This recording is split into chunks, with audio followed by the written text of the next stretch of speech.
Red Velvet here in the hot seat. Yes. How's it going? It's going great. It's going great. Yes, Yes. it is going great. Yes. I feel like you're having a good year. I am. Closing the year out strong. Yes. Yes. We'll get into some of that stuff, but first and foremost, can we talk the grill? Oh, Is that yeah. hard to wear? No. So I just got these. Yeah. I'll go for the Do they camera. just like pop in? Yeah. So these are like retainer style. Yeah. I got a mold for them. I got an Whoa. R on this side with a little bit of diamonds, a little V. I was like, you know what? I think I'm gonna come back a little more hood. Bring out the Miami in me, and I was like, let's put on. I lost some gold, but I put them in my mouth. Regained it in a different capacity. We can work with that. Yeah. Does that set you back? Are those expensive? These were. But these will probably be my only pair. I cannot ruin these. No. They have the secret ingredient in the mouth. What? Yeah. Oh my It's hard. It would have to be like a gosh. full zoom in, but it says the secret ingredient right here. You got an R and you got a V in red. So Okay. You have Put it on to, have your you like jewelry. snapped pictures of that like up close on like a little bit, but I have to get like a full yeah, blown video. you got to do a full Yeah. photo shoot with Yeah. those. Oh my gosh. Okay, let's talk a little wrestling. We'll get into the stuff throughout this year and as we're closing out the year, but I want to go back to like the beginning of you starting here in AEW and the growth that you've been able to have. What do you think about when you think about yourself 5-6 years ago?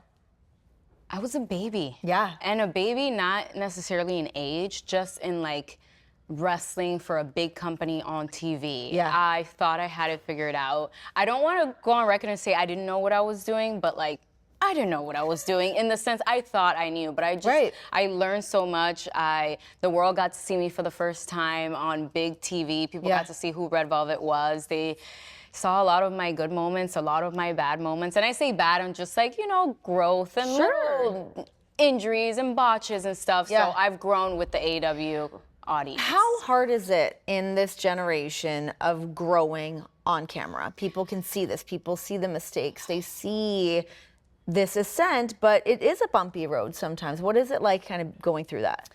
The beginning was rough for me. I don't think I knew what I was getting myself into once you're like under a microscope. Like, yeah, I wrestled for a couple years before getting on TV, but like once you're on TV, like there's so much more people that know you. And the fans were rough. There was Wrestling fans? No. Oh, they Come were on. rough, and I remember going online and saying like what's wrong with people and stuff like that. And I remember like Cody specifically was like, hey, it's gonna get harder after this. Right. Like you gotta have thick skin, and like whatever they say about you, like that's not who you are. Like stay close to who you are. So I needed that because I was just used to like, I was like, I don't have people talk to me in this way. Like they don't know me. So that was something I had to brush off really quickly. And after matches, just like, don't go to the internet. Who else has kind of been able to take you under their wing? Was Cody one of those big ones from the jump? Yes, Cody was one from the beginning. Dustin, Brandy as well. Yeah. That's how it all like, came to the light after with like the Shaq match and stuff like that. Yeah. They kind of took me under their wing. I was so grateful. I didn't know anybody when I got here, like not any big names like that. And they took me under their wing. Later down the line, Bryan Danielson just... He's all right. Oh, he's it's different for you.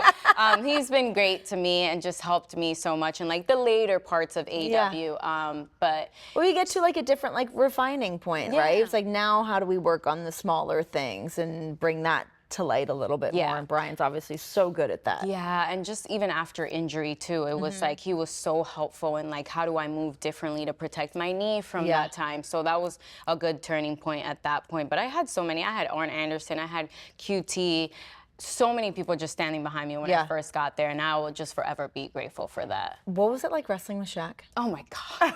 I'm so mad I didn't touch him. Like we couldn't, it was a mixed tag, so we didn't get to touch. He was so sweet to me. I laughed too because he was like, just make sure. He like whispered in my ear a couple days before, and he's like, when Jade picks you up, the way you defeat her, just fart in her face. You got this. And I was just like, okay, great. It was great. That match changed my life. And I'm always grateful of, like, I say, like, being oblivious. So new to the business still, right? So I don't think I saw the writing on the wall of what that match was going to turn into. I was transitioning from being an extra. That match was what got me a full salary contract. Hell yeah. Full time at AEW. Shout out to Shaq. Yeah, sorry, thank you, Shaq. But it changed my life, and I was happy. I was I wouldn't say happy to be there that day. I was just so happy to be wrestling on TV, and it was a big moment, but I don't think I knew how big it was, and I think that's why I was able to, like, capitalize. Just do it. Yeah, I just went and did it. In hindsight, if it was like now, I think the nerves, like, oh my God, it was such a big match, ESPN, all that stuff. I was so, like, I was just like, oh, I'm an extra. I hope I get a job here. Like, this is gonna be great. But you're booked, baby. Yeah, I was booked and busy after that. Action figure came out. It was just great. Crazy. Yeah, That's so crazy. Big turning point. Okay, talk to me about being able to bounce back from the injuries and the setbacks that can be as your career is moving forward, and now you're kind of having to hit pause again and get back in the ring. Life-changing. Yeah. Life-changing as a wrestler for me. Life-changing as a woman. Okay.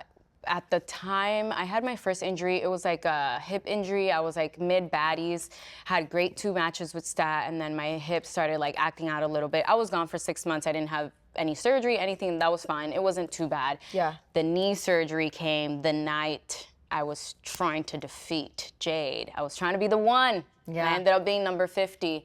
Tore my meniscus that night, finished the match. And prior to that, I had ended a big relationship that I was in. I was engaged, and I just like hid all of that. I don't think anyone realized. I came to work, I was smiling. Yeah. And I had so much, and I think my body was just like shutting down. Yeah. And it shut down on me, and people find it weird. It was a blessing in disguise for me because I was able to go home and cope. Yeah. I was able to go home and process my private life that I hadn't, because I was back to back on the road. Yeah. And then that just changed me as a woman. I just grew up. I had some bad spirals. Yeah, Nobody saw behind closed doors. I had a lot of moment to cry, it was my first surgery that I was in AEW. I didn't know what it was going to be like when I came back. I didn't know if I was going to lose the momentum. You get serious FOMO. Yeah. I had an interview a couple weeks ago, and I was telling them I watch the show every week. Every week from the moment I've started, unless I'm like away somewhere, I watch the show. Because AEW is my family. Yeah. And I'm like, you have FOMO, you want to see what's going on and you want to support, but you also have to know, like, okay, when I come back, like, well, where do I fit in? Yeah. Where can I plug myself in? Yeah. So the injury was a big learning experience, up and down spirals, but I promised myself when I got hurt that I was going to come back, no matter what, better than when I left. Yeah. And I came back, and I did just that. I manifested all that, and Whew. What is like your advice to someone? Because I feel like for a lot of people, not only is going through injury such a mental but to be going through something so personal as well, and just like figuring out your path. Yeah. What's like your advice to someone else that could be going through something like that? Trust your body. I think like my body prior to that was kind of trying to tell me. My knee felt a little weird. I just was like putting in the back seat. So you have to like have moments of stillness that you sit with yourself and you get personal with yourself, because I realized I was on the road so fast, I wasn't stretching as much. So my body was trying to tell me beforehand. I just didn't listen. Hit the brakes. Yeah, I didn't listen. So my body said, okay, I'm gonna take you out. Yeah. Now you have no choice but to sit down for a year, recuperate, heal from top to bottom, your heart, everything. And my advice would just be like, listen to your body. Your body's been with you from the moment you were born. It knows you better than anybody else, and it will tell you your emotions, your intuition, everything. You just have to listen to your body. And what about this time around with your past injury?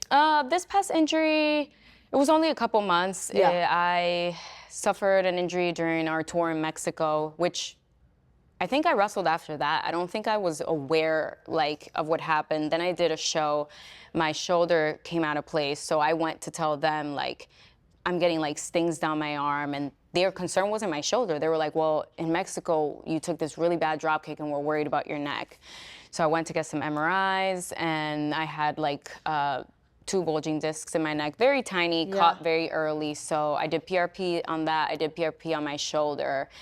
And everyone was just so sad for me. And I was like, no, I said, this is just another hiccup on the road, and I'm gonna fix it, and I'll come back 10 times better again. This time was way different. This time I did not let myself get on a bad spiral, and I didn't look at it like, oh, why me, or nothing like that. I always take my quote that I've had with me for a while now is, every challenge carries a hidden gift. So I was like, this is carrying something. After here, I know I wanted to like develop my character more, and I was like, okay, maybe this is the dip where I go really figure myself out. I was champion at the time, so I'm like, what does that look like now? A champion injured, what are you gonna do? So this time around was just different. I knew I couldn't get down on myself, and I was just like, the moment I knew I was injured, I was just like head focused on like healing. And I had spoke with Claudio and Brian and even Pac, and they were just so supporting on like, hey, just focus from now to heal and come back. Don't think about anything else. And that's all I did. I did PT 2-a-days. I was going to the gym. I was just like head deep, especially with the neck. I was like, okay, we're gonna take it. We don't play with that. You know, I had spoke with Brian a couple times about that and suggestions and what to do, how to change my workout regimens after as well. And I just took all of that in. And whenever a challenge comes, I feel like it always comes in a point in my life where I'm kind of bored. Right? I'm like, okay, everything's smooth sailing, everything's going, and then life goes, and then I say like, I always say like, oh, there's days I have like, I'm a very emotional person. I cry all the time, and that's my superpower. You know what? I can't cry anymore. That is my superpower. Good for you. I cry, a good release. I have to get it out, and then I feel better. But every time after that, I literally am like, I look up to the world, and I'm like, you know what? Y'all think you're gonna... Sorry. You know, I'm like, it's all right, they'll bleep it or not, it's fine. I'm like, F this. Like, you know what? Every life has to be, the journey has to have like ups and downs. If it's just straightforward, it's boring. I love watching movies. I love watching the underdogs, like the part where you're at your lowest. And every time that happens to me in my life, I always say like, especially like to my partner and my sister and everything, I'm like, something big is coming. Something big is coming, because I can just feel it. Change it always like, you gotta be like, now I'm at a point where I used to run away from the storm. Now I see it coming and I'm like, okay, cool, I'm ready. Like, let's lock up, like, you know? So it's been great. Okay, so now to come off of just main eventing Collision with Mercedes Moné. Incredible match. Thank you. You really got to shine. Thank you. What was that like for you to be able to be in that spot and get to soak up that feeling of being in that main event position? Girl, let me lean back for this. Can we get a cigarette? Pressure. Pressure for me. Backstory, I started wrestling. I started watching wrestling when I was 9, but before I got into wrestling, I watched Mercedes, and she was 90 pounds when she started, and she inspired me. And that was all it took. I was like, she's beautiful, small like me. She was thriving, and it was just like, that's me. I can do that. So for this moment to go full circle, it was full circle before that, because I called her out at the final battle scrum. And TK was like, oh, and I was like, I'm about to be that person. I don't care. Bring her, you know. Hey, she's wrestling everybody everywhere. When she came to the company, I was like, yes, this has been a dream match that I've wanted, and just like a learning experience. You know, I will never take away what she's done. Never was gonna like talk down about that, but people love to compare me to her. They always have. And it's a beautiful thing for me. Fans do it to undermine me, you know, like you remind me of her, but like I'm below. Got it. So this match, I said to myself, I'm going to prove everybody wrong. I don't care. I had so many people in my DMs, oh, you're gonna lose. I said, don't project your insecurities on me. Don't project your insecurities on me. I don't back down from anybody. If this is the moment where I'm gonna grow and elevate myself as a wrestler, this is it right here, right now. I was like, you have something that, I have my title, but you have my title. And I was like, I'm not just gonna sit back, but amazing experience.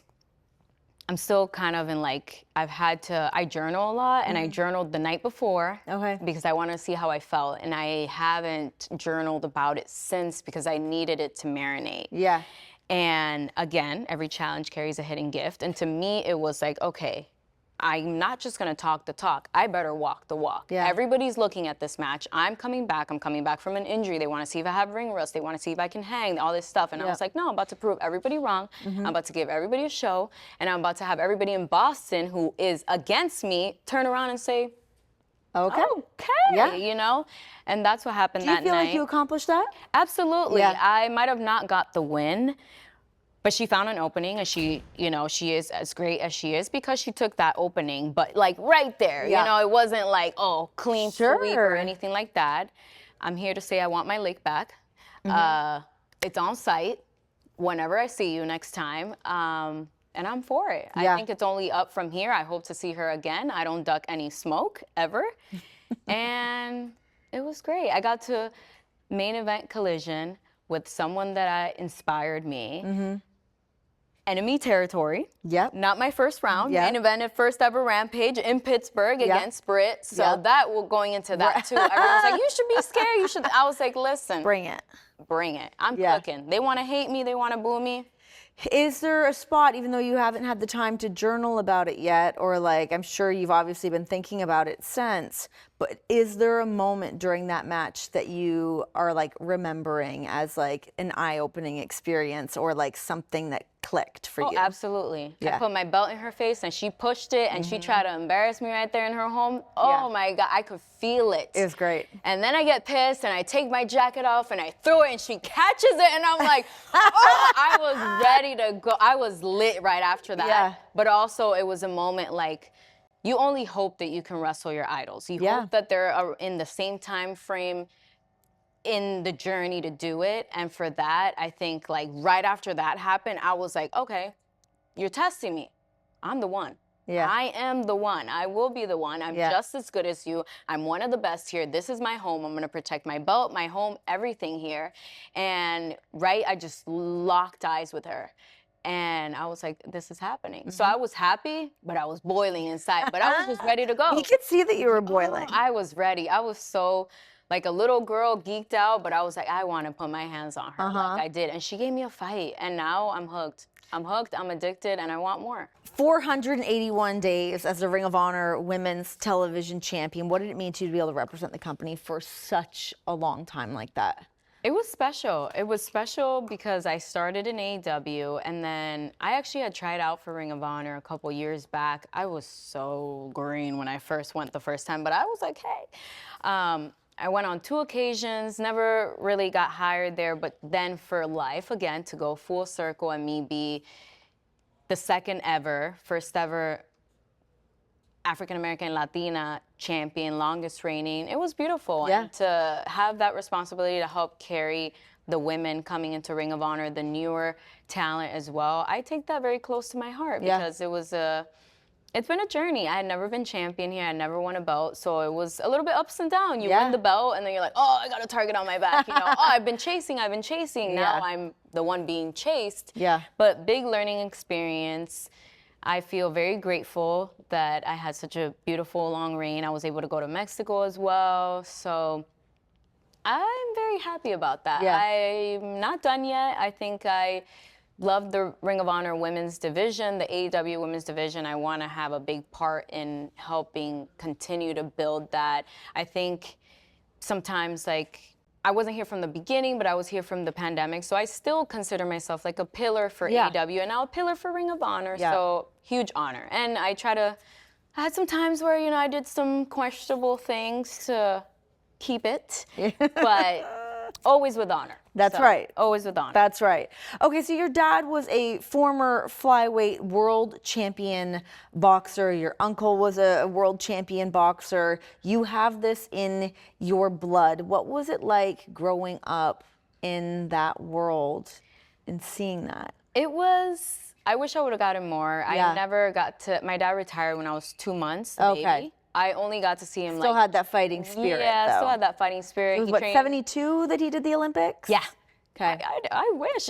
I don't think there was even like footage. Like I barely see footage of him on like YouTube and stuff because it was just so back then. Yeah.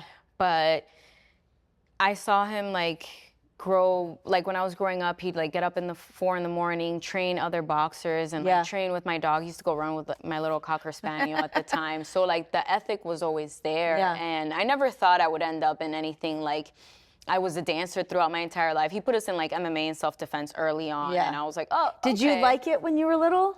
Oh, yeah. I never got to watch any of his matches, so I wish, but I trained to do all of it, and then I was so small. I was 12 years old, and I think they were trying to put me against maybe like a 15-year-old boy with, because I didn't match in weight. So to try to find like same weight, so my mom was like, no, she was totally against it. My dad passed from Parkinson and Alzheimer's, so that was a big thing for her. Like my daughter, I don't know. But then wrestling came around and we watched wrestling together, me and my mom, so it's crazy. But yeah, I got to watch him train boxers. Once I got a little older, I hated being at the gym. I just remember that bell.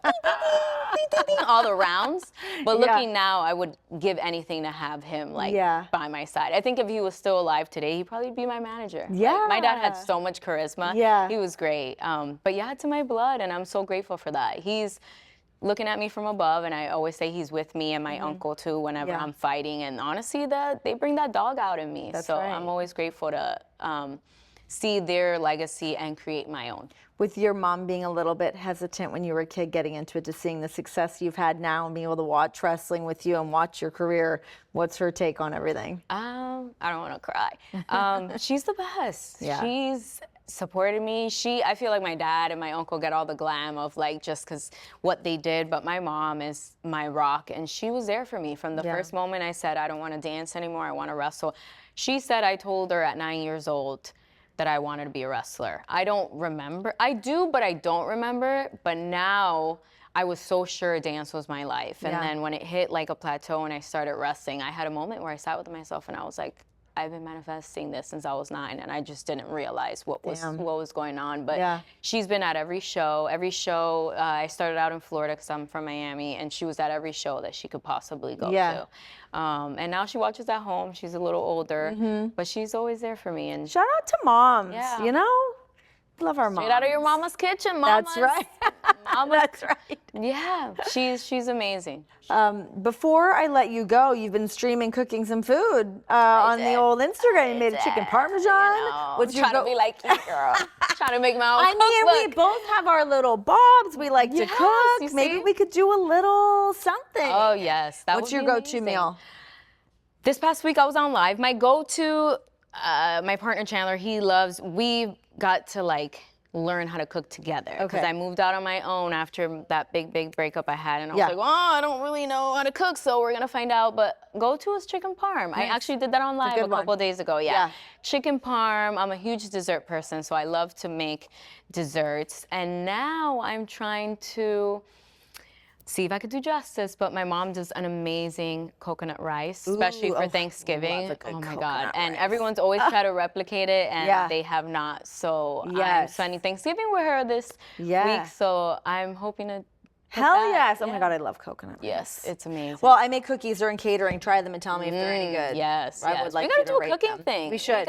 We should do it. It's time. Definitely. We got to do it. All right. Well, thank you so much for joining me. Really happy to see you be able to close out the year strong like this. Like, you know, we talked about the injuries and coming back and all that, but you're doing big shit. Yeah, big shit. It's time. Apron's off. I'm cooking. The oven is on. Like, it's on. We're on. We're stirring. Now we're stirring the pot. Yeah. Now we're stirring the pot.